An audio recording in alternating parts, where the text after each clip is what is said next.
13 يوم باقيه ان شاء الله العيد الكبير. ايوا ما ديروش هذاك الهوده ديال هذاك اللي كيجي هو الواد يعوم وكيتلاقى مع شي حجره ما كيشوف لا فين غادي يعوم لا غير كيشوف الماء كيمشي كيطير. الحواله موجودين وحتى الحواله الاخرين موجودين. واحد القضيه حتى واحد ما فكر فيها، راه الحواله ديال العام اللي داز واحد 30 مليون حولي فين هي؟ ولا ما عرفتش شحال؟ راه كل دار اخا كيعيدوا بحولي جوج حواله دائما، هذه معروفه. نديروا حنا العام اللي داز كاع عيدوا 10 المليون ما راه ما وصلاش. فين هما الناس 30 مليون كامله؟ فين هما الحواله ديالهم؟ خصنا نلقاوهم هذا العام. الحولي باينه فيه 1000 درهم زايده، جمع يدك غير ضرب دوره وسير في حالاتك حتى النهار اخر عاوتاني.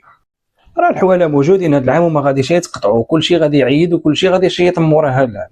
تخبعوا اللحم حتى العام الجاي كتخليوه في الفريكو عام حتى كيلحق عليه الحولي. لا خدام غير عقلك، واش واحد عام وهو كيصرف على حولي من عام الاول حتى هذا العام غادي يخليه؟ راه خاصو يبيعوا. اخر كلمه هي داك الهوده الواد تهود مكسيري وموحش الماء غير حيدها.